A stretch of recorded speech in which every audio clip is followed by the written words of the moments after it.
오늘 에베소서는 오늘 말씀의 제목은 하나 되게 하신 것을 힘써 지켜라입니다. 하나 되게 하신 것을 힘써 지켜라입니다. 에베소서는 옥중 서신으로 알려져 있습니다. 바울 사도가 로마 감옥에 갇혀 있을 동안에 에베소 교인들에게 보낸 편지이지요. 에베소서는 6장으로 되어 있는데 크게 두 부분으로 나누어집니다. 1에서 3장까지가 그 한 부분이고요. 그리고 4에서 6장까지가 다른 한 부분입니다. 1에서 3장에서 주로 구체적으로 다루는 내용은 복음의 이야기입니다. 그리스도와 그 복음이지요.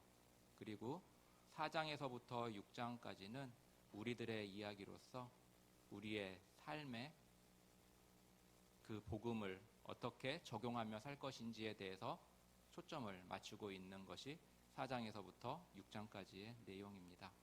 그래서 우리는 이 두 부분을 통해서 복음과 우리의 삶은 연결되어 있다라는 것을 우리는 어느 정도 깨달을 수 있는 것이지요. 그리고 4장 1절은 그러므로라고 시작합니다.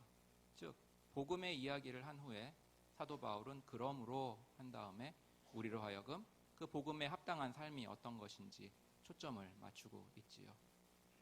그러면서 그 첫 번째로 다루고 있는 것이 성도의 일치입니다. 성경을 가지고 계신 분들 중에서는 그 소제목이 성도의 일치라고 되어 있는 것을 보실 수 있는 성경도 있으실 것이에요. 가정과 교회, 하나님께서는 사람을 사회적 존재로 만드셨습니다. 사회적 존재로 만드셨기에 우리는 좋든 싫든 간에 사회 속에서 살게 되어 있어요. 그리고 우리 각자는 다양함을 가지고 있습니다. 그래서 그 다양함을 가지고 있기에 우리가 있는 사회는 다양해질 수밖에 없는 것이고요. 또 이 사회의 가장 작은 단위인 가정도 마찬가지고 또 하나님께서 세우신 교회도 마찬가지입니다.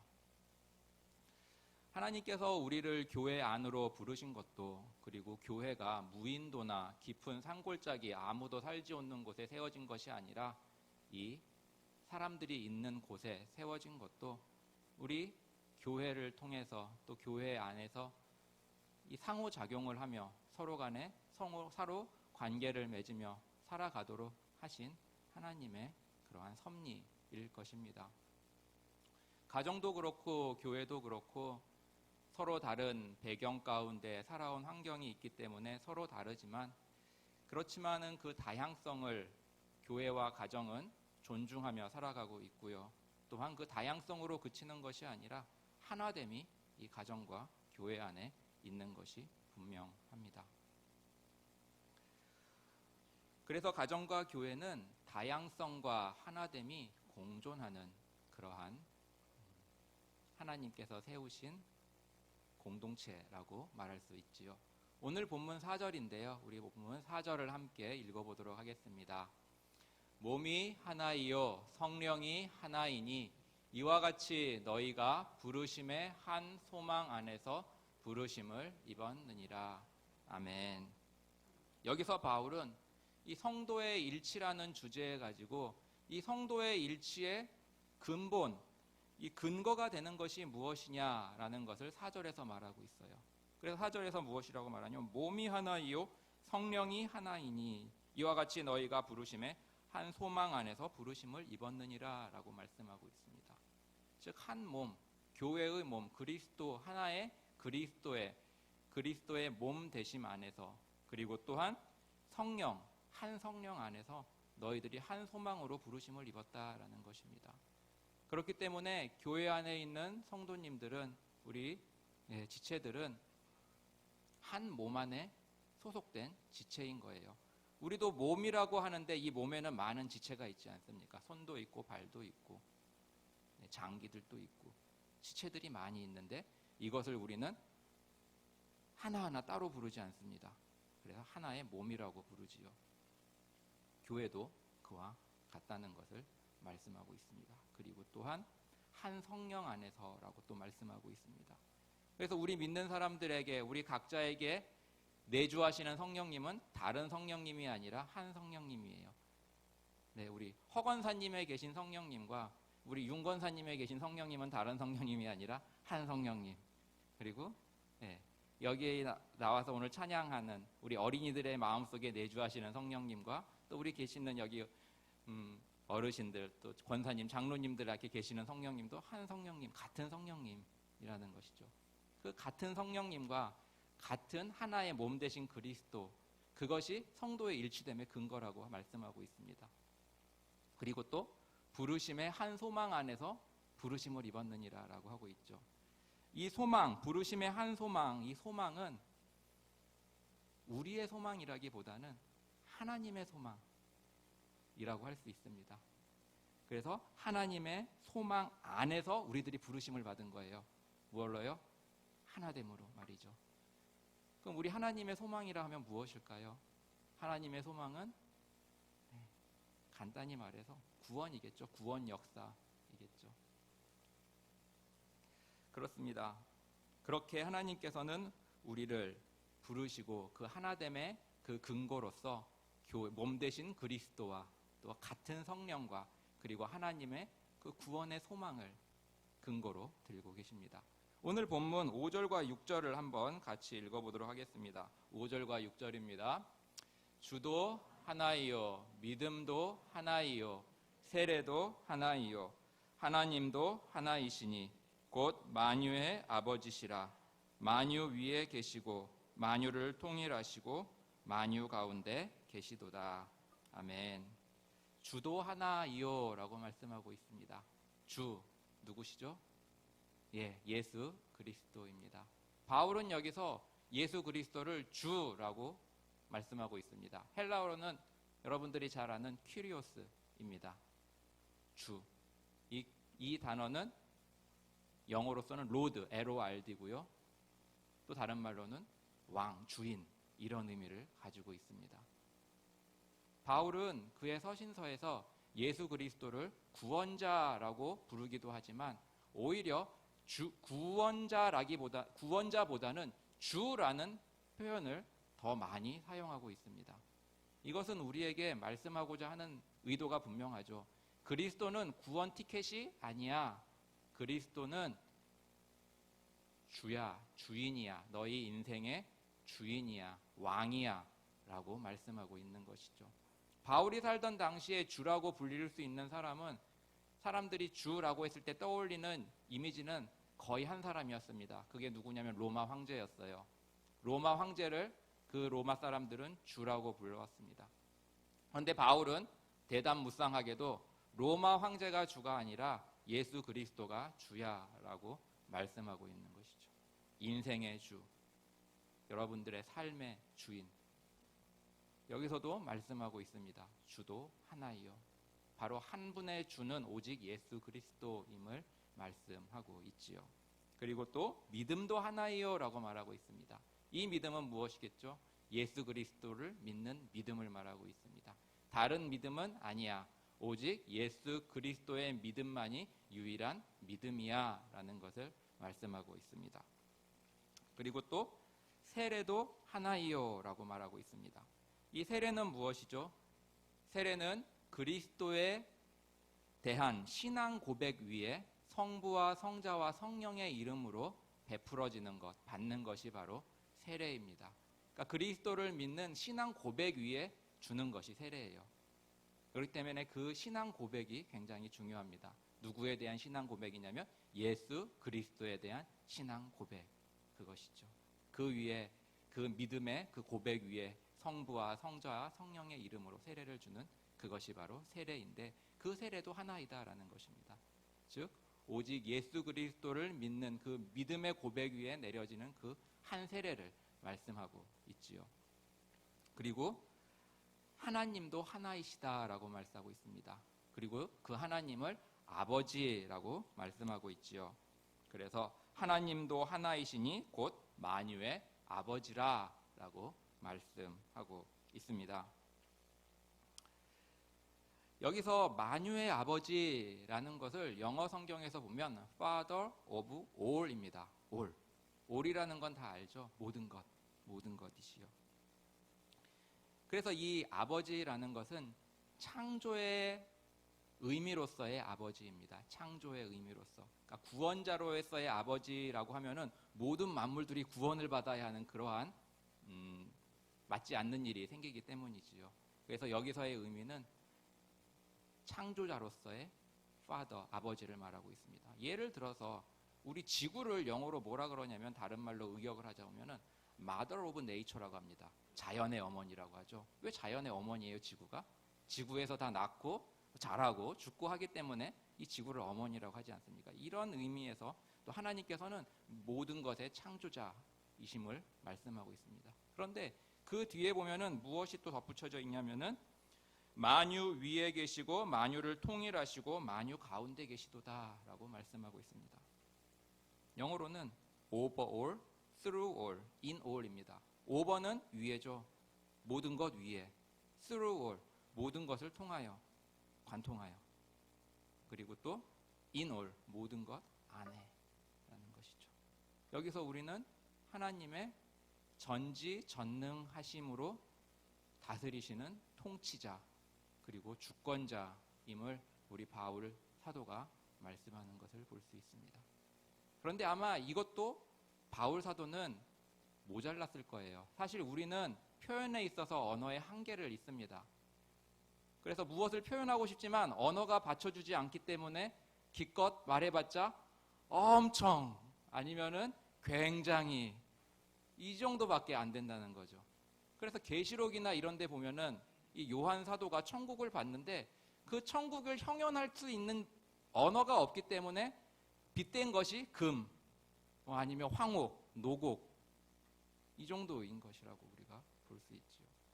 바울 사도도 하나님의 위대하심과 하나님 아버지의 그 전지전능하심을 표현하기 위해서 그래도 최선을 사용할 수 있는 게 만유 위에, 모든 것 위에, 이 모든 것이라는 거 현재, 미래, 과거 모든 걸 통합하는, 통일한 모든 것을 아우르는 그러한 모든 것을 말하고 있습니다.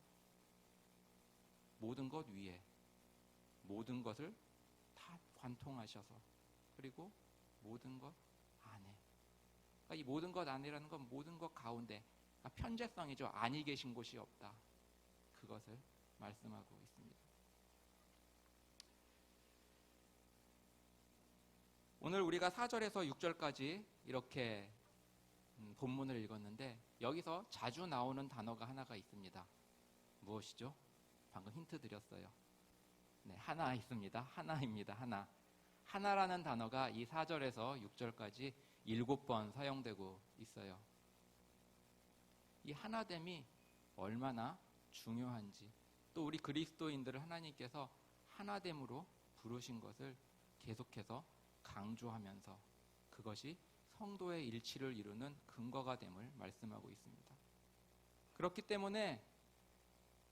때문에 믿지 않는 사람들과 멍에를 함께하는 것, 또는 믿지 않는 자와 이 결혼을 하는 거에 있어서는 굉장히 위험한 일이 됩니다. 왜냐하면 그리스도인들, 하나님을 아버지로 예수 그리스도를 주라고 고백하는 사람들 사이에는 하나됨의 근거가 있습니다. 바로 예수 그리스도가 중심이 되는 거예요. 그 구심점이 되어 있습니다. 그러나 믿지 않는 사람과 믿는 사람에게는 구심점이 없어요. 하나되는. 세계관이 완전히 달라지는 것입니다. 그렇기 때문에 굉장히 힘들 수밖에 없지요. 우리 자녀가 원하는데, 우리 아들이 원하는데 어떻게 해요? 어쩔 수 없지 않아요? 네, 우리 딸이 안 믿는 자지만 원하는데, 결혼하고 싶어 하는데 어떻게 할 수 없지 않아요? 근데 정말 뜯어 말리셔야 할 정도로 그것은 하나됨에 서로 전혀 다른 세계관, 하나됨의 근거가 하나도 없는 그러한 부분이기 때문에 그것은 굉장히 힘듭니다. 여기 살아보셔서 아시잖아요. 얼마나 쉽지 않아요.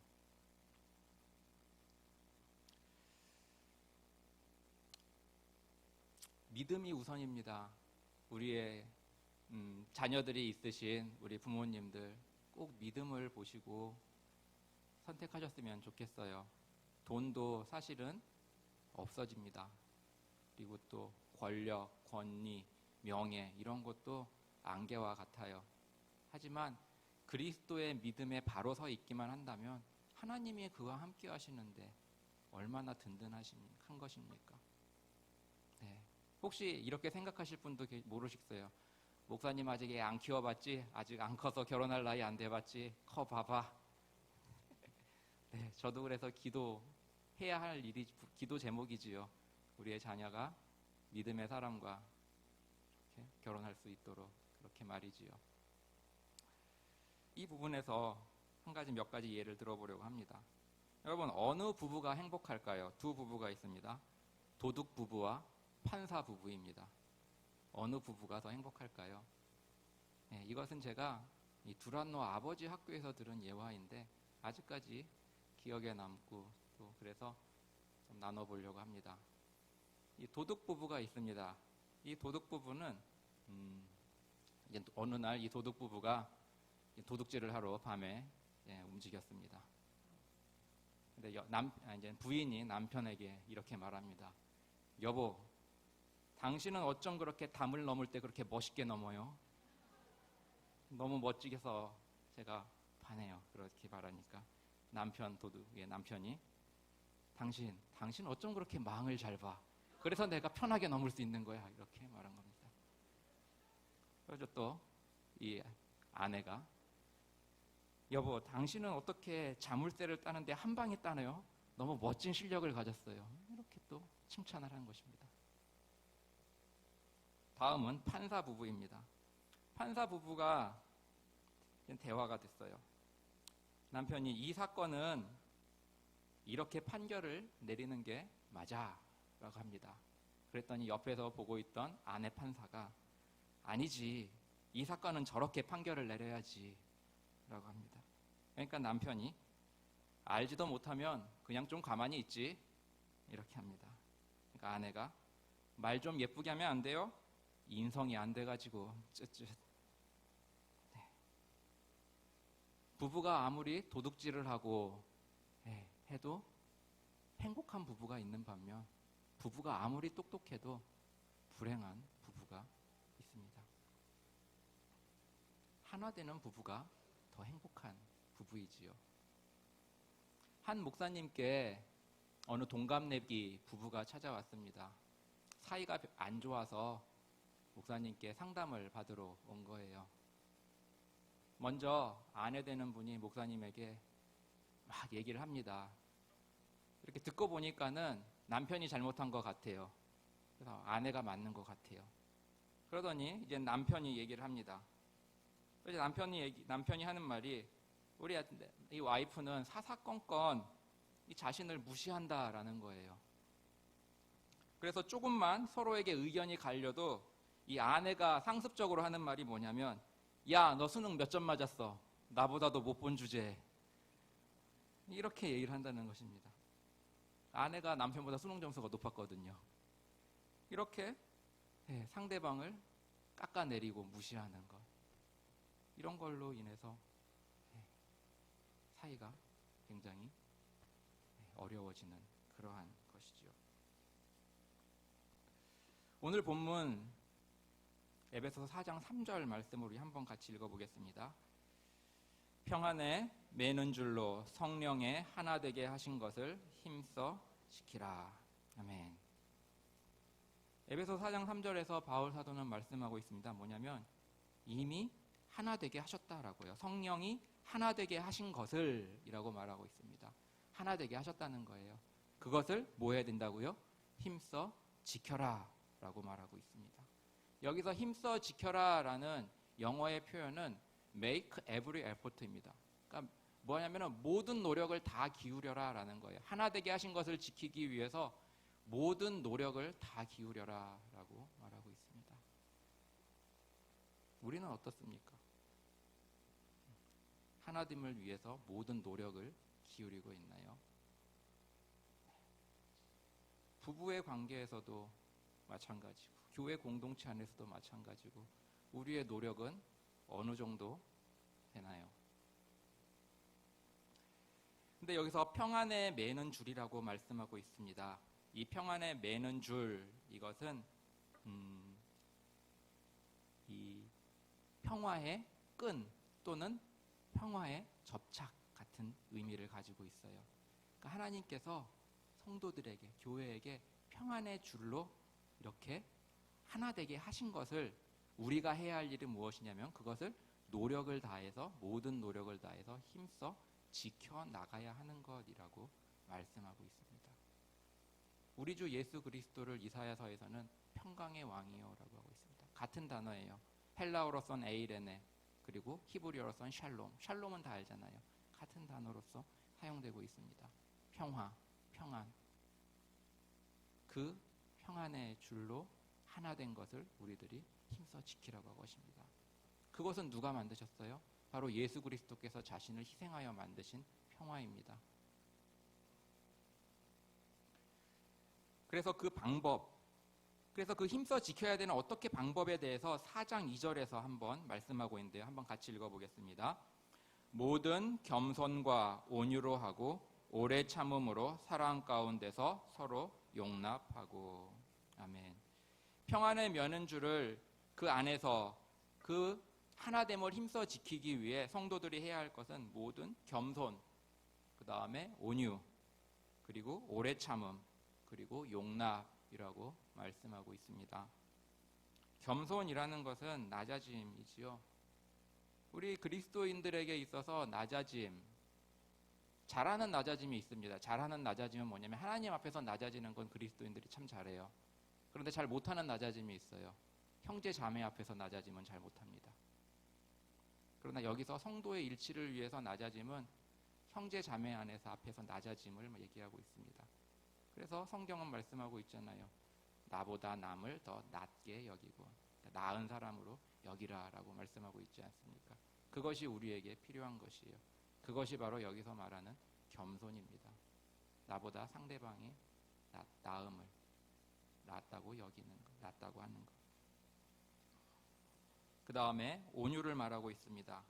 온유는 강함을 절제함으로써 나타나는 부드러움이에요. 강함을 절제함으로써 나타나는 부드러움. 우리는 온유하면 외유내강을 생각하기 쉬운데, 근데 외유내강은 이러한 어느 정도 느낌이 있어요. 무엇이냐면은 겉으로는 네 이렇게 웃으면서 네 그러면서 뭐 부드럽게 뭐 이렇게 순응한 척합니다. 그러나 속으로는 고집이 엄청 세서 안 꺾이는 거, 이런 걸 외유내강이라고 생각하기 쉬운데요. 이 한 교단의 이 원로이신 한 목사님께서 이 온유에 대한 표현을 이렇게 얘기했는데 참 적합한 것 같아요. 뭐라고 표현하셨냐면 온유란 길들여진 야생마라고 말했습니다. 그러니까 야생마는 얼마나 힘이 있고 강하고 그 안에 파워가 있습니다. 그러나 길들여진 야생마예요. 그래서 주인이 그 말을 사용하여 달릴 때 거기서 폭발해 나오는 그 힘들, 그러나 길들여져 있기 때문에 주인의 앞에서는 또 잘 따르고, 이런 것을 온유라고 말하고 있습니다. 그래서 온유함으로 하라라고 합니다. 그리고 오래 참음이라고 말하고 있습니다. 이 오래 참음의 원어적 직역은 뭐냐면 분노로부터 거리가 멀다라는 뜻이에요. 직역을 하면 그렇게 됩니다. 분노로부터 거리가 멀다. 그래서 잠언에서 보면은 노하기를 더디하는 자는 명철한 자여, 슬기로운 자여, 지혜로운 자여, 또 용사보다 낫다라고 하지 않습니까? 오래 참음. 우리가 공동체 생활을 하다 보면은 분노할 일들이 간혹가다 생기게 됩니다. 그러나 그것을 오래 참으라고 하고 있습니다. 노하기를 더디하는 것, 참는 것, 오래 참음을 말하고 있어요. 그리고 또 시편에 보면은 우리 하나님의 성품에서 여호와는 노하기를 더디하시는 하나님이시다라고 말씀하고 있는 것을 우리가 보게 되죠. 이처럼 하나됨을 지키는 거에서는 이 오래 참음이 필요하다고 우리에게 말하고 있어요. 급히 화를 내지 않는 것, 분노로부터 거리가 먼. 그리고 서로 용납하라라고 말하고 있습니다. 이 용납은 관대함을 얘기하고 있습니다. 관대함. 그래서 서로 관대함으로 서로를 용납하라는 거예요. 이런 말이 있습니다. 상대방이 가지고 있는 교회 안에서 믿음의 형제 자매가 가지고 있는 약점은 하나님이 허용하신 약점이다 라는 말이 있어요. 하나님은 살아계심을 믿습니까? 그리고 하나님께서는 허물 많고 약점 많은 나 자신, 개인 자신을 하나님의 자녀 삼아 주셨어요. 그러면 상대방도 마찬가지예요. 허물 많은 상대이지만 교회 안에 지체이지만 하나님께서 자녀 삼으신 것입니다.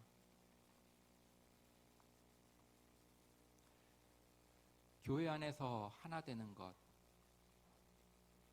이거에 있어서 구심점이 무엇이 되어야 할까요? 이 하나됨의 구심점. 사공이 많으면 배가 산으로 간다라는 우리말 속담도 있습니다. 우리 모든 지체의 성도들이 하나 돼야지 하고 외치면서 내 중심으로 하나가 돼야지 한다면은 교회는 하나 될 수가 결코 없습니다.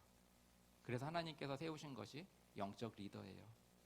교회로 하나님께서 부르시고 그 안에서 하나됨을 이루라는 것은 영적 리더의 지도하에서 하나 되라는 그 구심점을 영적 리더자로 삼고 하나 되라는 것을 말씀하고 있습니다. 사회도 마찬가지 아닙니까? 사회에도 질서가 있고 또한 그 질서에 대한 그것에 최상위가 있지 않습니까? 만약에 직원이 사장님의 그러한 것에 마음에 안 들다고 해서 안 해버리면은 그것은 그 회사가 하나가 될 수가 없는 것이죠. 이처럼 하나님께서 세우신 지도자들로 말미암아 하나님께서 세우신 주님의 몸된 교회가 하나됨으로 나아가도록 이끄셨습니다. 말씀 맺겠습니다. 우리는 내 모습 이대로 주 받으옵소서 라는 찬양을 부르며 눈물을 흘리기도 하고 또 은혜를 받기도 합니다. 내 모습 이대로 주님 받아주세요. 그런데 왜 다른 사람의 모습 그대로는 못 받아줍니까? 우리가 주님 앞에서는 내 모습 이대로 받아주세요 라고 하지만 우리는 다른 사람의 모습은 그대로 받지 못하는 경향이 얼마나 많은지요.